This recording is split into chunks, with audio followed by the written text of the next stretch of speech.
चलो एक आखिरी मेहनत बोर्ड्स में जाने से पहले, बहुत सिंपल से कुछ इंपॉर्टेंट क्वेश्चंस हैं। इस टाइप के क्वेश्चंस बोर्ड्स में आते रहते हैं, तो हम लोग एक बार देख लेते हैं जरा। सबसे फर्स्ट टाइप ऑफ क्वेश्चन रहेगा HCF और LCM का क्वेश्चन। HCF और LCM, HCF और LCM कैसे निकलता है आप लोग जानते हो। नंबर को आप लिख दोगे। LCM क्या होता है, जो डिफरेंट टाइप्स ऑफ नंबर, जैसे यहाँ पे 2 का स्क्वायर है, 3 1 1 पावर में ही है दोनों, 5 एक अलग, जितने अलग अलग नंबर है उनके सबसे हाईएस्ट पावर्स मल्टीप्लाई कर दो, LCM निकल गया। HCF क्या होता है, जो कॉमन है, 2 कॉमन है, 3 कॉमन है, 2 इंटू 3 6 निकल जाता है इसका LCM। तो HCF और LCM निकालने आएगा, निकाल देना। इस पे फॉर्मूला पे आ जाता है इसके क्वेश्चन कि HCF into LCM is equals to A into B। इस पे क्वेश्चन आ जाते हैं, या फिर उसके अलावा क्वेश्चन आते हैं कि सबसे ग्रेटेस्ट नंबर बताइए, सबसे ग्रेटेस्ट नंबर बताइए, जो कि या फिर सबसे ग्रेटेस्ट 2 डिजिट नंबर, सबसे ग्रेटेस्ट 3 डिजिट नंबर। इस टाइप के क्वेश्चन आते हैं, जो ये कोई भी 2 नंबर दे देगा जो इनको डिवाइड कर देगा, ठीक है। या फिर आ जाएगा सबसे स्मॉलेस्ट 2 डिजिट नंबर बता दीजिए, जो इसको और इसको डिवाइड कर देगा। इस टाइप के क्वेश्चन आते हैं। उसके अलावा वर्ड प्रॉब्लम्स आए गई आएंगे LCM और HCF से रिलेटेड। वर्ड प्रॉब्लम में जैसे कि मान लो 2 वॉचेस हैं, 2 क्लॉक्स हैं, एक साथ बजती हैं 12 बजे, एक बजती है 20 मिनट पे, एक बजती है 25 मिनट पे, दोबारा कब बजेंगे, निकालने का बहुत आसान तरीका है। जो गिवन 2 नंबर्स है आपके पास, अगर आपको लगता है कि उससे कोई बड़ी वैल्यू आने वाली है तो बड़ी वैल्यू के लिए आप LCM निकालते हो, और अगर आपको लगता है कि जो आपका आंसर आने वाला है वो जो गिवन नंबर्स हैं उनसे छोटे नंबर्स हैं, तो छोटे नंबर्स के लिए आप उनका HCF निकाल देते हो, ठीक है। इस बात को ध्यान में रखोगे। उसके अलावा HCF HCF से किस टाइप के क्वेश्चन आते हैं, रेशियोज वाले कम आते हैं पर आने के चांसेस बने रहते हैं हमेशा, कि 2 नंबर है जो रेशियो में दे रखे हैं और इनका LCM दे रखा होगा। मान लो LCM दे रखा है 180, तो बोलेगा HCF, इसका HCF क्या होगा। यहाँ पे LCM ऑलरेडी दे रखा है। LCM जब भी दे रखा हो, रेशियो दे रखा हो, दोनों से मल्टीप्लाई कर दो, तुमको दोनों नंबर मिल जाएंगे, ठीक है। और जो दोनों नंबर मिल गया उसका प्राइम फैक्टराइजेशन कर लो, या फिर प्राइम फैक्टराइजेशन की जरूरत ही क्या है, डायरेक्ट इस वाले फॉर्मूला पे पुट कर देना तुम लोग, इस वाले पे LCM into HCF is equals to A into B। LCM तुमको पता ही है, A और B तुमको पता चल ही जाएगा, HCF निकाल देना, ठीक। इस टाइप के क्वेश्चन आते हैं। अगला टाइप का क्वेश्चन कौन सा हो सकता है, वो ये वाला है कि 6 का पावर n है, 5 का पावर n है, n जो है वो एक नेचुरल नंबर है, n जो होगा वो एक नेचुरल नंबर होगा, तो ये प्रूफ करना है कि ये कभी भी एंड नहीं होगा 0 से। क्यों? अच्छा, 0 से कौन सा एंड होगा, जिसके भी प्राइम फैक्टराइजेशन में 2 और 5 होना चाहिए, जिसके भी प्राइम फैक्टराइजेशन में 2 और 5 है उसके एंड 0 से एंड होने के चांसेस है, ठीक है।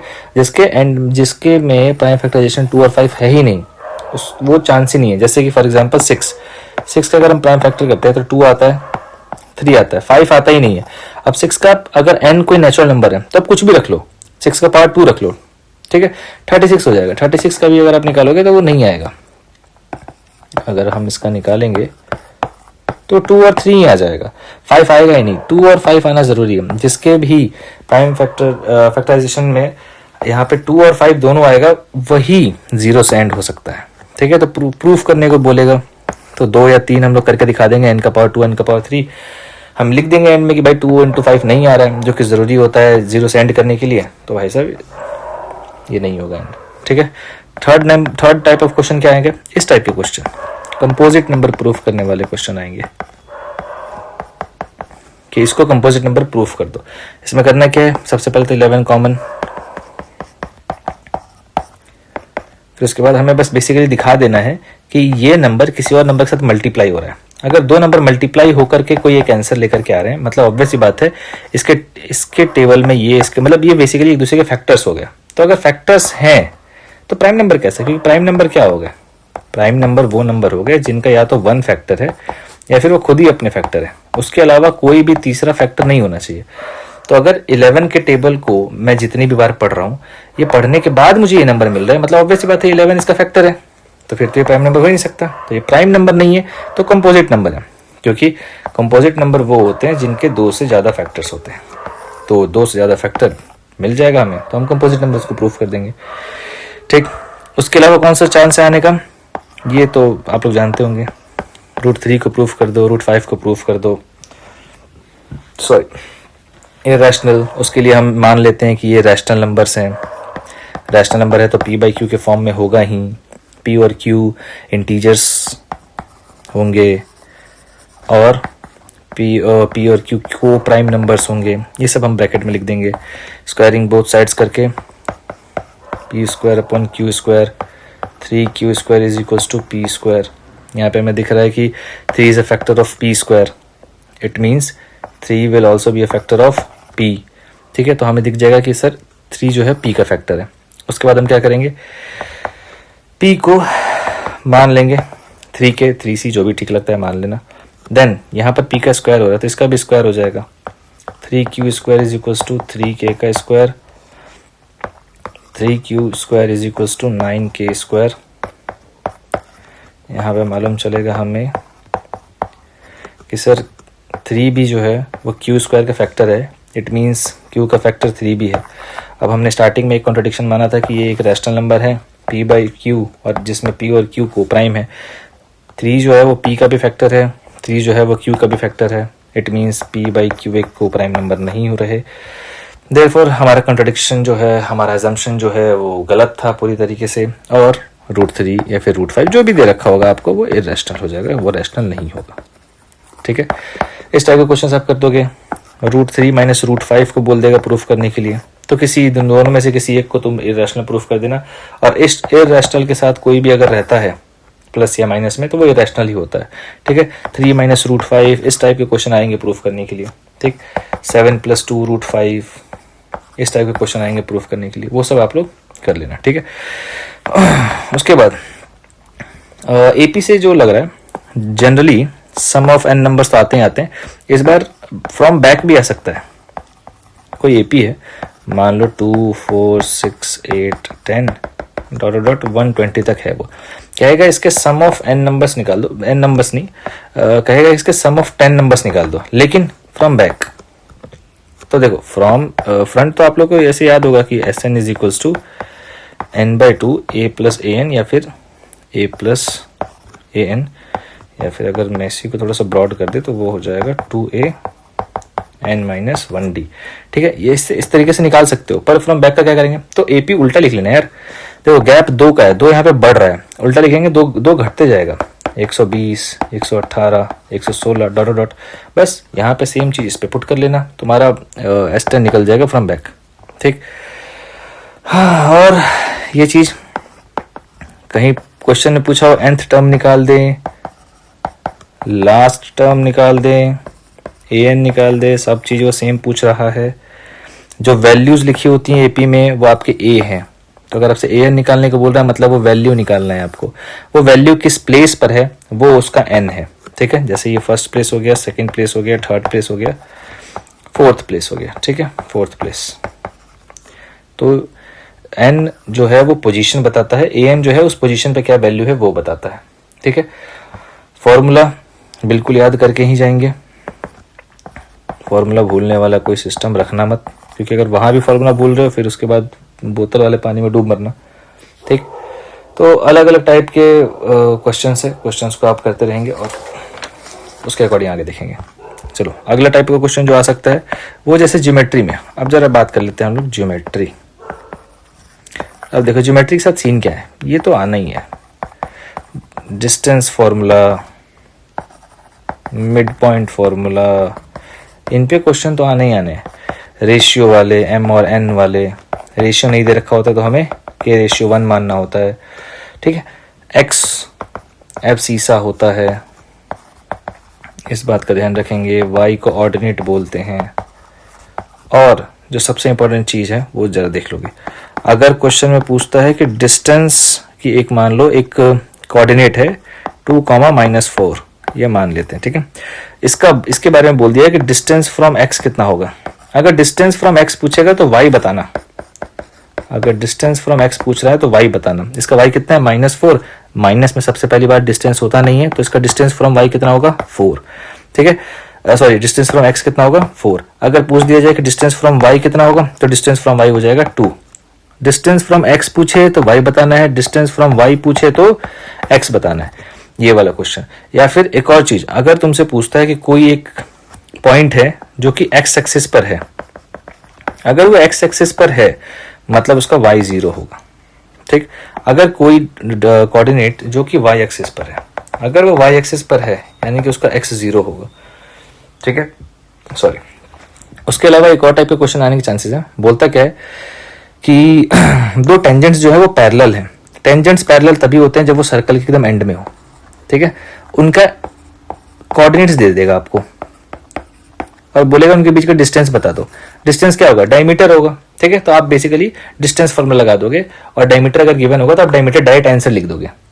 और बहुत बार पूछ दे रहे हैं इसका रेडियस बता दो। अब जैसे मान लो कोई पॉइंट है, एक पॉइंट यहाँ है, इसका बता दिया है तुमको, इसका बता दिया है तुमको कि भैया ये डायमीटर है, इनके बीच का जो डिस्टेंस है वो डायमीटर है, और तुमसे रेडियस पूछ रहा है, तो वहां दो तरीकों से निकाल सकते हो, ठीक है। लेकिन जो दूसरा तरीका है वो ज्यादा बेटर है। पहला तरीका क्या है, तुम इसका मिड पॉइंट निकाल लो और मिड पॉइंट में जो कोऑर्डिनेट मिलेगा और ये जो कोऑर्डिनेट है इसके बीच का डिस्टेंस फॉर्मूला से निकाल लो। लेकिन ये बिल्कुल मत करना, बहुत टाइम वेस्ट है, आंसर सही आने के चांसेस भी कम है। करना क्या, इस वाले कोऑर्डिनेट को और इस वाले कोऑर्डिनेट, इनके बीच का डिस्टेंस निकाल लेना डिस्टेंस फॉर्मूला से, ठीक है, बस। और उसके अलावा आगे देखते हैं। एरिया ऑफ सेक्टर वाला क्वेश्चन तो बिल्कुल एकदम दिमाग में रखना, फॉर्मूला भी बिल्कुल दिमाग में रखना, ठीक। Length of sector, length of sector भी बिल्कुल एकदम याद रखना कि 2r plus length of arc, ये होता है लेंथ ऑफ सेक्टर। अच्छा, लेंथ ऑफ आर्क निकालने का क्या तरीका है, सेम चीज है, θ/360 इंटू 2πr, ये आर्क हो जाएगा। अच्छा, ये है क्या, ये जो भी मैंने इतने सारे वर्ड बता दिए ये है क्या, देखो ये पूरा एरिया कहलाता है सेक्टर। इसका मुझे अगर एरिया निकालना हो मैं इस फॉर्मूले से निकालूंगा। लेंथ ऑफ सेक्टर पूछा है, लेंथ ऑफ सेक्टर में क्या आता है, ये रेडियस और ये जो नीचे आर्क बन रहा है ए से लेकर के बी तक, ये लेंथ का आर्क, तीनों को जोड़ दूंगा तो पेरीमीटर निकल जाएगा या फिर लेंथ ऑफ सेक्टर निकल जाएगा। अब लेंथ ऑफ आर्क मतलब क्या हो गया, ए से लेकर के बी तक, ये कैसे निकलेगा, जो बीच में थीटा डिग्री एंगल बन रहा है उसको यहाँ पे पुट करोगे, रेडियस की वैल्यू यहाँ पे पुट करोगे 2πr में, तुम्हारा निकल जाएगा लेंथ ऑफ आर्क, ठीक। उसके बाद बच गया एरिया ऑफ सेगमेंट। अच्छा देखो, एरिया ऑफ सेगमेंट के ना, एरिया ऑफ सेगमेंट, अच्छा सेगमेंट होता क्या है वो देख लो। ये पॉइंट है ए, ये पॉइंट है बी, इनके बीच में जो स्ट्रेट लाइन है इसको हम कहते हैं कॉर्ड। अब ये कॉर्ड के नीचे जो ये जो एरिया बच गया ना, इसको हम कहते हैं सेगमेंट। वैसे ये माइनर सेगमेंट है पर समझ लो ये सेगमेंट हो गया, ठीक है। अब मैं इसको जोड़ दूं अगर, तो ये जो यहाँ पे ये पूरा एंगल, पूरा वैल्यू था, ये पूरा जो एरिया था इसको सेक्टर कहते हैं। लेकिन सिर्फ ये जो नीचे वाला एरिया है इसको हम सेगमेंट कहते हैं। ये कैसे निकलता है, ये पूरे सेक्टर के एरिया में से ये जो ऊपर वाला ट्रायंगल है, इस वाले ट्रायंगल को अगर मैं माइनस कर दूं तो मुझे ये नीचे वाला एरिया मिल जाएगा, ठीक है। वही चीज होता है, हम करते क्या है, एरिया ऑफ सेक्टर में से एरिया ऑफ ट्रायंगल माइनस कर देना, ठीक। एरिया ऑफ सेक्टर क्या हो गया, θ/360 इंटू πr²। अब एरिया ऑफ ट्रायंगल निकालने के अलग अलग तरीके हैं, लेकिन अगर मान लो ज्यादा दिमाग नहीं लगाना होगा, ये क्वेश्चन और ये आंसर याद रह जाए, ये फॉर्मूला याद रह जाए तो यही लगा देना। क्या हो जाएगा, ½ r² sin थीटा। अब थीटा तुमको पता ही होगा वरना एरिया ऑफ सेक्टर नहीं निकाल पाओगे, आर तुमको गिवन ही होगा वरना फिर एरिया ऑफ सेक्टर नहीं निकाल पाओगे।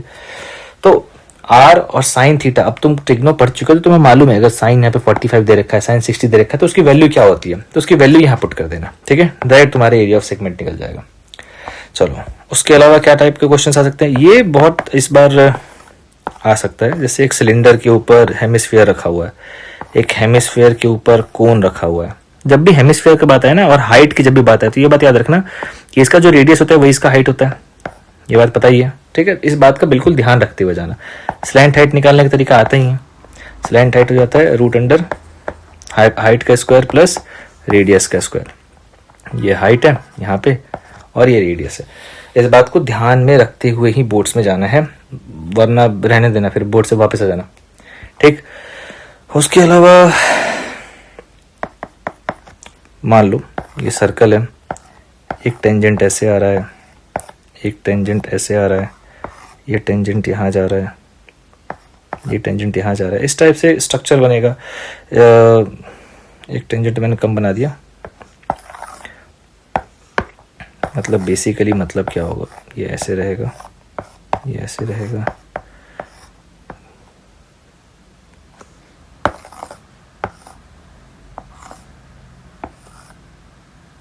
और फिर ऐसे आ जाता है, मतलब बेसिकली एक क्वाड्रिलेटरल टाइप में बनेगा।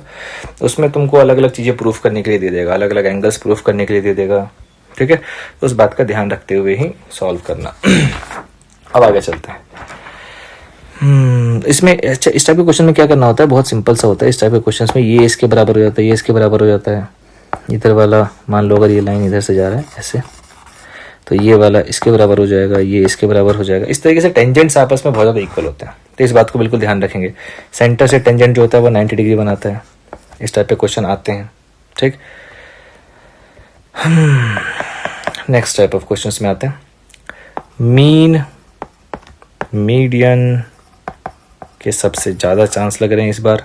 मोड आ सकता है, कम चांस है, लेकिन मीन और मीडियन, स्पेशली मीडियन तो एकदम ऐसा लग रहा है आना ही आना है। तो CF कैसे निकालना है, मीडियन क्लास कैसे हम निकालते हैं, n/2 क्या होता है, सिग्मा F क्या होता है, अच्छे से दिमाग में होना चाहिए।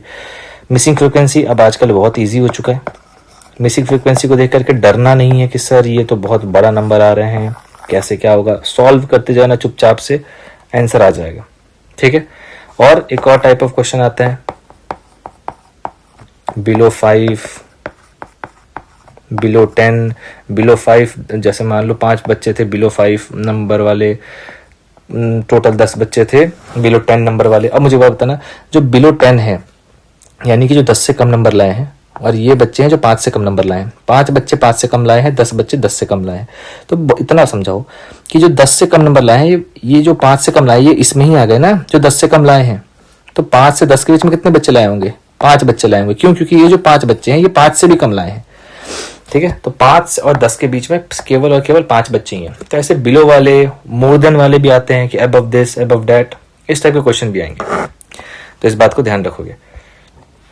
उसके बाद फेवरेट क्वेश्चन है, मतलब था पहले बहुत ज़्यादा, स्पेशली एज को लेकर के पहले बहुत ज़्यादा होता था, अभी थोड़ा सा लास्ट कुछ ईयर्स में बहुत कम हो गए क्वेश्चंस। हो सकता है इस बार पूछ ले, ध्यान में रखोगे। करना क्या होता है, हमेशा प्रेजेंट एज को X और Y मान लेना। दो लोगों के बारे में बात होगा तो अगर बोला जा रहा है कि 5 साल पहले उनकी उम्र इतनी थी, तो ये नहीं कि 5 साल पहले वाले को X मान लिए। कोशिश मत करना, मतलब करोगे तो हो भी जाएगा, लेकिन जानबूझ करके क्वेश्चंस को लेंदी बनाने का कोई मतलब नहीं है, ठीक है। तो 5 साल पहले कितना हो जाएगा, X - 5, Y - 5। और मान लो उसी क्वेश्चन बोला जा रहा है कि भैया आज से 10 साल बाद उनकी एज इतनी इतनी हो गई है, तो 10 साल बाद X + 10 हो जाएगा इसका एज, इसका Y + 10 हो जाएगा एज, ठीक। तो जहाँ भी वैल्यू पुट करना, इसके अकॉर्डिंग ही वैल्यू पुट करना। तो एज वाले क्वेश्चंस में भी ध्यान रखना। फिर उसके बाद आएगा क्या, 2 इक्वेशंस दे देंगे आपको।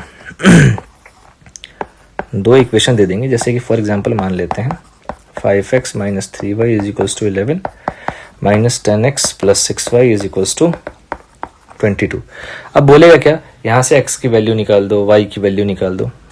सिंपल से समझोगे जरा, आपके पास दोनों मेथड यहाँ पे अवेलेबल है। एक एलिमिनेशन वाला,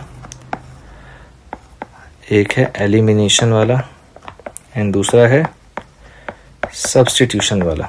दोनों अवेलेबल है। एलिमिनेशन का मतलब क्या है, सर जैसे कि 3y है, इसको मैं 6y कर दूंगा। कैसे, मैं इस पूरे इक्वेशन को 2 से मल्टीप्लाई कर दूंगा, साइन चेंज करूंगा, कट करूंगा, यहाँ से मुझे x का वैल्यू मिलेगा। मान लो कुछ भी वैल्यू मिल गया, उस x के वैल्यू को मैं दूसरे वाले में पुट कर दूंगा, मेरा y का भी वैल्यू मिल जाएगा, खत्म बात। सब्स्टिट्यूशन का मतलब क्या होता है, इसमें ही y को छोड़ करके हर एक चीज़ को उधर भेज दिया, तो यहाँ से मुझे एक y का वैल्यू मिल गया x के टर्म्स में, उस y की वैल्यू को मैं यहाँ पुट कर दूंगा, फिर मुझे यहाँ से x मिल जाएगा, फिर ये जो x मिला मैं उसको वापस पुट कर दूंगा, मुझे y मिल जाएगा। सब्स्टिट्यूशन थोड़ा सा टफ पड़ सकता है, एलिमिनेशन ज़्यादा ईजी रहता है। या तो x को बराबर कर दो या y को बराबर कर दो, कैंसिल आउट करो एंड देन वैल्यूज आप निकाल लो, ठीक है। उसके बाद आते हैं कुछ प्रूफ्स। ये प्रूफ आ सकते हैं, इसके अलावा भी अगर कुछ आ जाए तो कोई दिक्कत नहीं है, पर ये सबसे ज़्यादा चांस होता है बीपीटी का प्रूफ तो आपको आना ही चाहिए। अगर बीपीटी का डायरेक्ट प्रूफ नहीं आ रहा है तो बीपीटी का क्वेश्चन में यूज तो 110% आएगा ही आएगा। बीपीटी के प्रूफ में सबसे इंपॉर्टेंट क्या है? स्टेटमेंट। आपको स्टेटमेंट भी लिखना होगा एंड देन आपको उसका प्रूफ देना होगा विद जो आपका डायग्राम आप बनाओगे उसमें, ठीक। उसके अलावा क्या प्रूफ आ सकता है? इक्वल टेंजेंट्स का प्रूफ आ सकता है कि प्रूफ करो भैया कि जो टेंजेंट बनता है फ्रॉम एन एक्सटर्नल पॉइंट वो इक्वल होते हैं। उसके अलावा क्या हो जाएगा कि अगर ये मान लो ये सर्कल हो गया, ये एक्सटर्नल पॉइंट हो गया, यहाँ से ये टेंजेंट बना, यहाँ से ये टेंजेंट बना, तो ये कॉर्ड है। क्वेश्चन ये आ जाएगा कि ये टेंजेंट इक्वल है, मान गए, ये प्रूफ करो कि ये जो है दोनों के दोनों एंगल वो एक दूसरे के इक्वल हो गए, जो कि बहुत ही निहायत ही आसान सवाल है, क्योंकि ऑब्वियस बात है एक ट्रायंगल है, ये ट्रायंगल के ये दोनों एक मान लो ये ट्रायंगल है, इस ट्रायंगल का ये साइड और ये साइड इक्वल है। हाँ, अगर इक्वल नहीं दे रखा है या फिर इक्वल टेंजेंट प्रूफ करने के बाद ये प्रूफ करने को आ गया, तब थोड़ा सा हो जाएगा कि हाँ पहले आपको टेंजेंट इक्वल प्रूफ करना होगा, उसके बाद आपको ये एंगल प्रूफ करना होगा। पर अगर टेंजेंट्स इक्वल दे रखा तो कितना ईजी हो जाएगा वो जरा समझो। ये एक आइसोस्केलेस ट्रायंगल बन जाएगा। अगर मान लो ये ABC है तो ABC एक आइसोस्केलेस ट्रायंगल है जिसके दोनों साइड इक्वल है। अगर दोनों साइड इक्वल है तो ये आप लोग जानते हैं ट्रायंगल की प्रॉपर्टी होती है, किसी भी ट्रायंगल में, किसी भी नहीं, बेसिकली एक आइसोस्केलेस ट्रायंगल की प्रॉपर्टी होता है कि एक आइसोस्केलेस ट्रायंगल में दो साइड इक्वल होते हैं, तो ये दोनों एंगल भी इक्वल होते हैं। क्यों? क्या प्रॉपर्टी होता है ये कि angles opposite to the equal side of a triangle are also equal, ठीक है। तो यहां से आप बहुत इजीली इसको प्रूफ कर सकते हो, लेकिन प्रूफ आ सकता है। उसके अलावा क्या क्वेश्चन है? जीरो ऑफ द पॉलिनोमियल का, जीरो ऑफ द पॉलिनोमियल समझोगे जरा। जीरो ऑफ द पॉलिनोमियल बहुत बार होगा, आपको गिवन रहेगा। जीरो ऑफ द पॉलिनोमियल क्या हो सकता है आपके में? बेसिकली क्वाड्रेटिक इक्वेशन है, अल्फा और बीटा हो सकते हैं। आपको अल्फा बीटा दिया होगा, बोलेगा इक्वेशन बना दो। कितना इजी रहता है? X square minus alpha plus beta x plus alpha into beta. मान लो अल्फा है 2, बीटा है -3, बना देते हैं इक्वेशन अभी कभी। X square minus alpha plus beta, alpha beta को प्लस किया मैंने, -1 आया, -1 X plus alpha into beta आ गया -6। इक्वेशन बन जाएगा एक्स स्क्वायर प्लस एक्स -6। आपका इक्वेशन रेडी है अगर अल्फा बीटा ये दोनों है तो, ठीक है। उसके अलावा और क्या क्वेश्चन आ जाएगा? अच्छा, क्वेश्चन आने से पहले याद आ गया, ये याद रखना, अल्फा प्लस बीटा होता है -b/a, अल्फा इंटू बीटा होता है c/a, ठीक है। इस बात को ध्यान में रखोगे। अब अल्फा और बीटा मान लो कोई इक्वेशन दे दिया और बोला इसका अल्फा और बीटा निकाल दे। अल्फा बीटा निकालने के दो तरीके हैं, एक स्प्लिटिंग द मिडिल टर्म, ठीक है, और दूसरा होता है जो जीरोस निकालने के लिए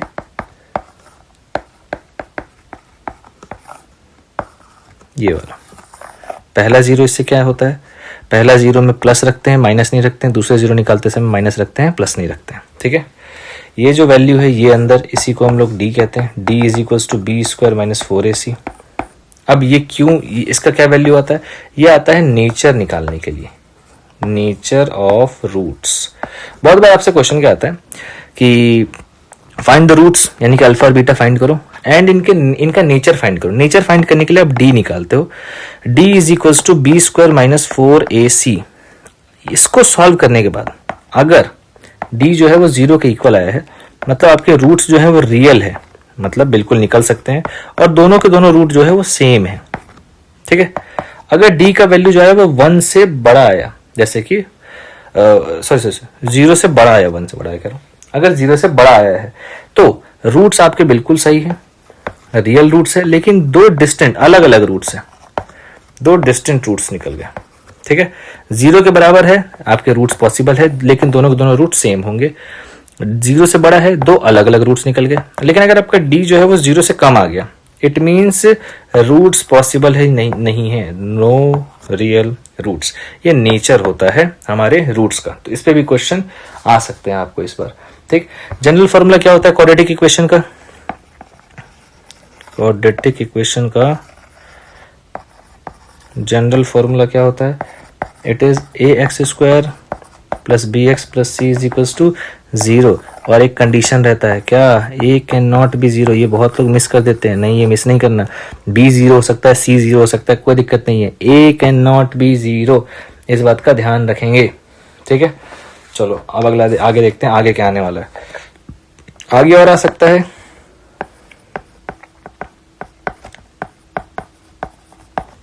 कंसिस्टेंट या फिर इनकंसिस्टेंट के लिए। अब कंसिस्टेंट में दो सॉल्यूशंस आ सकते हैं, एक होता है यूनिक सॉल्यूशन, एक होता है इनफाइनाइट सॉल्यूशन। यूनिक सॉल्यूशन कैसे निकलता है, अगर a1/a2 इक्वल ना हो b1/b2 के।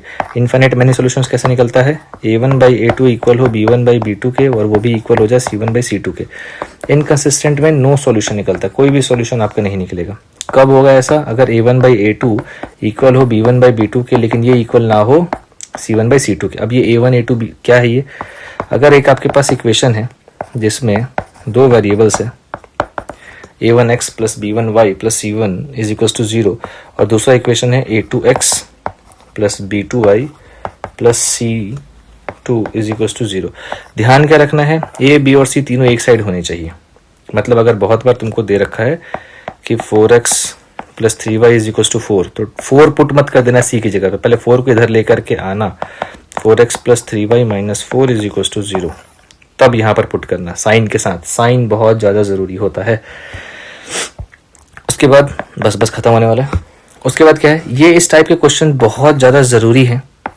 अगर लक अच्छा रहा तो जो मैं भी क्वेश्चन ऐसे बताने जा रहा हूँ इस टाइप का आ सकता है, वरना मैं आपको बताऊंगा। पेज नंबर 150 है, पेज नंबर 150 है सर्कल चैप्टर का।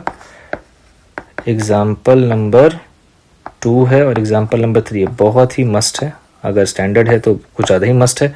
क्यों, क्योंकि ये क्वेश्चंस बहुत ही अच्छे क्वेश्चंस है, ठीक है। अब मान लो ये TPO और इसको मान लेते हैं Q। ये एंगल दे दिया है 50 डिग्री, एक PYQ है और पूछा था ये एंगल कितना है। तो अभी तो बहुत ईजी हो गया, क्योंकि सर अगर ये टेंजेंट इस टेंजेंट के इक्वल है, ये अगर इसके इक्वल है तो ये एंगल इसके इक्वल हो जाएगा। तो इस वाले ट्राइंगल में, ट्राइंगल TPQ में ये 50 है, अगर ये x है तो ये भी x होगा, क्योंकि एक आइसोस्केलेस ट्रायंगल बना रहा है, क्योंकि ये साइड इस साइड के इक्वल है। तो तीनों एंगल का सम 180 होता है, ये 50 है, तो इन दोनों एंगल का सम कितना हो जाएगा 130, यानी कि हो जाएगा 65, ये हो जाएगा 65। अब देखो कितना इजी हो जाएगा यहाँ पर। अगर ये हो गया 65, ये यहाँ पर टेंजेंट जो है सेंटर के साथ यहाँ पे 90 डिग्री बनाता है, तो अगर इधर वाला 65 है तो ये जो बचा हुआ एंगल है वो 25 हो जाएगा। तो ये बहुत इजी हो जाएगा, इसको तुम लिख लेना आराम से। लेकिन इसी टाइप का सेम क्वेश्चन जो होता है, ये बात हमेशा याद रखना, अगर रट सकते हो तो रट लो, टाइम ना मिले तो ये लिख के आ जाना। यहाँ पे जो भी एंगल बन रहा होगा उसका हाफ एंगल यहाँ बनता है, ठीक है। और ये प्रूफ करने के लिए भी आया था, आप जाओगे तो एग्जाम्पल नंबर 2 जो है सर्कल 150 पे, वो सेम यही चीज प्रूफ करना था। एक बार जाकर के देख लेना इसको, ठीक है। चलो अब अगला क्या आता है। अब बीपीटी का प्रूफ तो मैंने बता दिया था, कन्वर्स ऑफ बीपीटी पे भी क्वेश्चन आते हैं। एक ऐसा डायग्राम आपको देखने को मिल जाएगा, इस टाइप का डायग्राम हो जाएगा, वो इस टाइप का डायग्राम हो जाएगा जिसमें पैरेलल लाइंस आपको दिखाई दे देंगी, ठीक है। तो उसमें करेगा क्या, आपको बोलेगा ये और ये इनके प्रोपोर्शंस आपस में इक्वल है, इसको और इसको पैरेलल प्रूफ करो, यानी कन्वर्स ऑफ बीपीटी यहाँ पर आ जाएगा। एक बार देख करके जाना। और ये क्वेश्चन तो मतलब ये तो आना ही आना होता है, इस टाइप के क्वेश्चन मतलब आपको साइन 30 डिग्री इंटू कॉस 60, इस टाइप के क्वेश्चन, साइन स्क्वायर हो जाएगा, कॉस स्क्वायर हो जाएगा, मतलब बेसिकली डिग्री के वैल्यूज, ये तो याद होने ही चाहिए। उसके अलावा क्या है, लास्ट टॉपिक बच गया हमारा, प्रोबेबिलिटी। अब समझोगे जरा, प्रोबेबिलिटी में किस किस टाइप के क्वेश्चन आ सकते हैं। प्रोबेबिलिटी में कुछ गिने चुने टाइप के क्वेश्चंस होते हैं जो मुझे लग रहा है, बाकी अगर कुछ नया आ जाए तो बात अलग है। पेन वाले क्वेश्चन आते हैं। पेन वाले क्वेश्चन मतलब कुछ पेन एकदम वर्किंग है, सही काम कर रहे हैं भैया, और कुछ पेन डिफेक्टिव है। मान लो 100 पेन सही काम कर रहे हैं, 20 पेन खराब काम कर रहे हैं। एक आदमी को अगर मैंने पेन दिया तो उसको सही पेन मिलने की क्या प्रोबेबिलिटी है, तो सही पेन है 100 अपॉन में टोटल पेन हो जाएगा 120, ये उसकी प्रोबेबिलिटी है। हम कट कर देंगे, ये निकल जाएगा 5/6, ठीक है। इस टाइप के क्वेश्चन आ जाएंगे। या फिर मार्बल वाले आएंगे, 10 रेड मार्बल है, 15 येलो मार्बल है, कुछ व्हाइट मार्बल है, कुछ ग्रीन मार्बल है, तो ग्रीन मार्बल के कितने प्रोबेबिलिटी होंगे। तो प्रोबेबिलिटी होता क्या है, ये बहुत सिंपल होता है, number of outcomes by total outcomes. Whenever you try to solve probability, इस बात को हमेशा ध्यान रखना कि नीचे हमेशा टोटल लिखना है, जितने भी डेटा आपको गिवन होंगे सबको ऐड कर देना और नीचे उसको लिखना ही लिखना, ठीक। अब ये 2 हो गए। तीसरा क्या आता है क्वेश्चन, कार्ड पे क्वेश्चन आता है। अब कार्ड के साथ देख लो कितना इजी चीज होता है। कार्ड टोटल होते हैं 52, ठीक है। 13 13 13 13, 2 रेड वाले, 2 ब्लैक वाले। रेड में कौन से 2 होते हैं, हार्ट,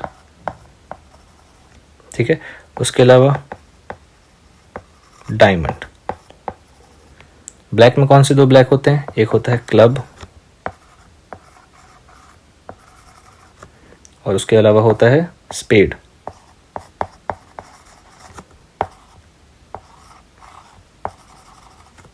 ठीक। फेस कार्ड, हर एक में 3 फेस कार्ड होते हैं। एक एस होता है, उसके अलावा 9 जो होते हैं हमारे वो नॉर्मल कार्ड्स होते हैं।